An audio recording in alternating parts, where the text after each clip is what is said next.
आदरणीय अतिथियों, आदरणीय बुजुर्गों और मेरे प्यारे मित्रों, आज मैं यहाँ आपके सामने कोई किताबी ज्ञान बांटने नहीं आया हूँ और ना ही मैं आपको कोई ऐसी परिभाषा सिखाने आया हूँ जो आपने पहले कभी ना सुनी हो।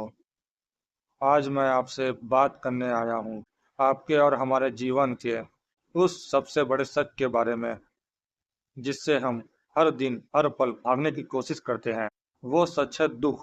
आज का इंसान सुबह आँख खोलने से लेकर रात को सोने तक सिर्फ एक ही दौड़ में भागा जा रहा है। वह दौड़ है सुख को पाने की और दुख से दूर भागने की।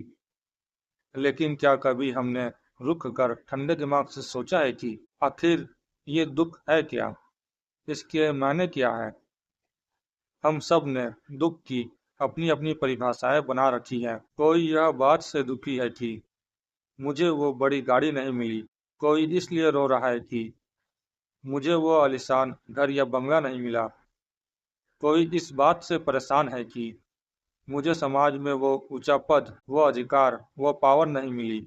और कोई इस गम में डूबा है कि मुझे मेरा मनचाहा प्यार नहीं मिला। मित्रों, मैं आज पूछता हूँ कि क्या कुछ ना मिलना ही दुख का कारण है, या फिर इस मिलने और पाने के शब्द में ही दुख का सबसे बड़ा बीज छुपा हुआ है। आज हमें इसी सत्य की परतें खोलनी है।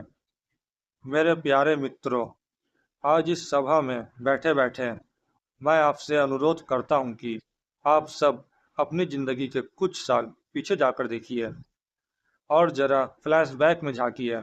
याद कीजिए, आज से 5 या 10 साल पहले कोई ऐसी चीज जरूर रही होगी जिसके लिए आप तड़प रहे थे। कोई परीक्षा, कोई नौकरी, कोई इंसान, कोई मोबाइल या कोई गाड़ी। उस समय आपको लगता था कि अगर यह मुझे मिल गया तो मेरी जिंदगी संवर जाएगी और मैं दुनिया का सबसे सुखी इंसान बन जाऊंगा। पर मित्रों, जरा अपनी छाती पर हाथ रख कर खुद से पूछिए कि क्या वो चीज मिलने के बाद आज हमारी जिंदगी से दुख पूरी तरह समाप्त हो गया? आपके भीतर से जवाब आएगा, नहीं। जैसे ही वो चीज हमें मिली, कुछ दिनों की खुशी रही और फिर एक नया दुख, एक नई इच्छा, एक नया खालीपन हमारे सामने आकर खड़ा हो गया। आज की जो हमारी युवा पीढ़ी है, उसने सुख दुख की एक बहुत ही बड़ी खोखली परिभाषा बना ली है।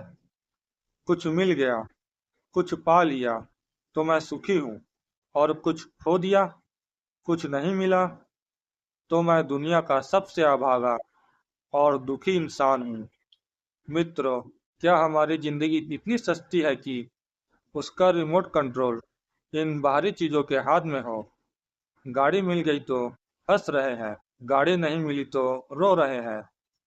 यह सुख दुख नहीं है मित्रों, यह तो केवल हमारे मन का एक भ्रम है, एक जाल है जिसमें हम दिन रात हंसते जा रहे हैं। मित्रों, जरा उस परम पिता परमेश्वर के बारे में सोचिए, जिसने इस असीम जगत को बनाया है, जिसने इस अनंत ब्रह्मांड की रचना की है, जिसने आपको और मुझे बनाया है। क्या उस ईश्वर ने कभी कोई चीज अधूरी बनाई है? जब वो प्रकृति को सजाता है तो फूलों में पूरी खुशबू देता है, नदियों को पूरा पानी देता है, सूरज को पूरा प्रकाश देता है। तो फिर वो ईश्वर जो ब्रह्मांड का सबसे बड़ा रचयिता है, वो भला अपने सबसे अनमोल आविष्कार यानी इंसान को अधूरा बनाकर इस धरती पर क्यों भेजेगा? सत्य तो यह है मित्रों कि उस विधाता ने सर्व संपन्न करके ही दुनिया में भेजा है। हमारे भीतर उसने वो सब कुछ पहले से ही डाल रखा है जो हमें आनंदित रहने के लिए चाहिए। हमारे पास सांसें हैं, हमारे पास सोचने के लिए बुद्धि है, महसूस करने के लिए दिल है। तो फिर इस दुनिया में ऐसी कौन सी चीज बच जाती है जो ना मिलने पर हम खुद को अधूरा और दुखी मान लेते हैं? जरा सोचिए, जिसने हमें जन्म दिया, जिसने उंगली पकड़कर चलना सिखाया, वो हमारे माता पिता हमारे साथ हैं, और उन माता पिता के ऊपर जिसने पूरे जगत को बनाया। वो सर्वशक्तिमान परमेश्वर जब हर पल हमारे साथ है, हमारी रखवाली कर रहा है, तो फिर हमें दुखी होने का, उदास होने का कोई अधिकार नहीं है। तो फिर सवाल उठता है कि अगर ईश्वर ने हमें पूरा बनाया है, तो यह दुख आता कहाँ से है? क्यों लोग डिप्रेशन में जा रहे हैं? क्यों लोग छोटी छोटी बातों पर ध्यान दे रहे हैं? मित्रों, दुख का कारण वे चीज नहीं है जो हमारे पास नहीं है। दुख का असली कारण है हमारा उन चीजों के प्रति अंधा लगाव। दुखी इस दुनिया में सिर्फ वो लोग होते हैं जो इस जगत की बनाई हुई इंसानों द्वारा निर्मित नासवान चीजों को बहुत खास और परमानेंट मान लेते हैं।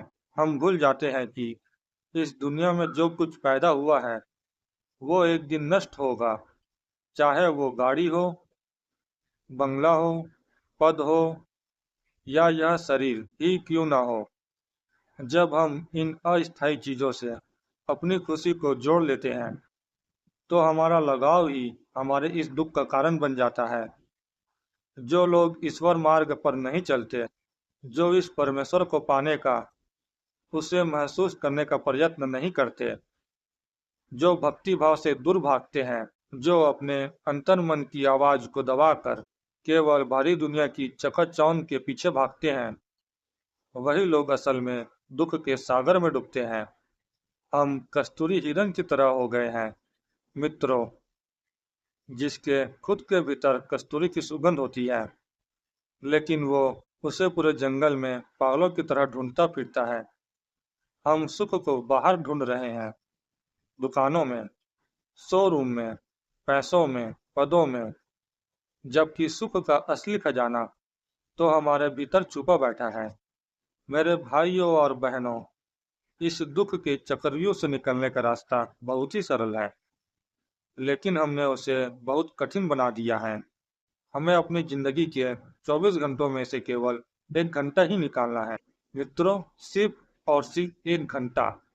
इस 1 घंटे में हमें दुनिया के सारे मोबाइल फोन, सारे काम, सारे रिश्ते नाते और सारी चिंताओं को बाहर छोड़ देना है।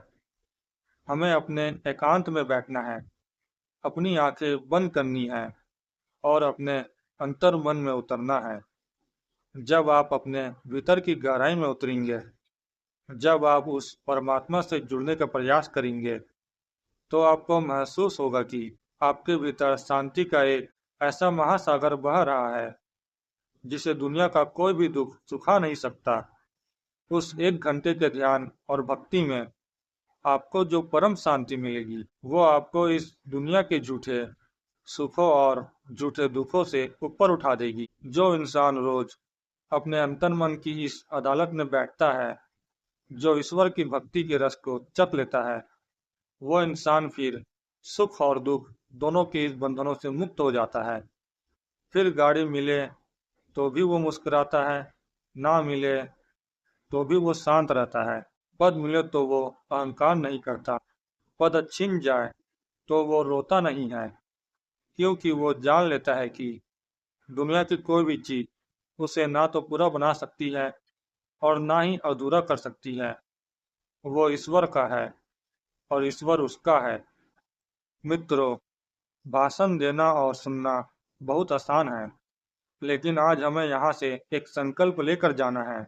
आज के बाद जब भी आपका मन किसी चीज के ना मिलने पर रोए, तो ठहर जाना, अपने दिल पर हाथ रखकर और खुद से कहना, जिस विधाता ने मुझे बनाया है, उसने मुझे पूरा बनाया है और मैं किसी गाड़ी, बंगले या पद का गुलाम नहीं हूँ। चीजों के पीछे भागना बंद कीजिए, पुरुषार्थ कीजिए, कर्म कीजिए, मेहनत कीजिए, लेकिन उनसे चिपकिए मत। असली सुख पाने के लिए अपने भीतर के उस ईश्वर को पहचानिए, भक्ति मार्ग पर चलिए, क्योंकि यही एक रास्ता है जो आपको इस संसार के दलदल से निकालकर आनंद के शिखर पर ले जा सकता है। आइए, आज से हम रोज कम से कम कुछ समय अपने अंतर मन को जानने में लगाएंगे, उस परमेश्वर का धन्यवाद करेंगे जिसने हमें यह सुंदर जीवन दिया है। जब वो साथ है तो डरने की, रोने की या दुख होने की कोई बात नहीं है। मित्रों, स्वामी विवेकानंद जी का दुख के बारे में एक अच्छा श्लोक है। सुखम वा या दिवा दुखम धीरः सोढत्व च तत्सर्वम् आत्मस्य तृतीया प्रबुध्यते।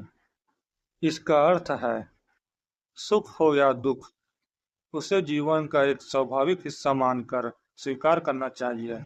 जो धैर्यवान व्यक्ति इन दोनों परिस्थितियों को समान भाव से सहन कर लेता है, वह अपनी आंतरिक आत्मशक्ति को जगाकर जागृत हो जाता है। स्वामी विवेकानंद जी का मानना था कि दुख कोई बुरी चीज नहीं है, बल्कि यह हमारे अंदर की शक्ति को जगाने का एक माध्यम है। उनका एक मुख्य कथन है, दुख और कष्ट ही हमारे सबसे बड़े शिक्षक हैं। जब तक जीवन में संघर्ष नहीं होगा, तब तक हमारे जीवन का सच्चा चरित्र और शक्ति बाहर नहीं निकल सकती। यह विचार इस बात को दर्शाता है कि दुख से डरना या भागना नहीं चाहिए, बल्कि धैर्य रखकर अपनी आत्मिक शक्ति को पहचानना चाहिए।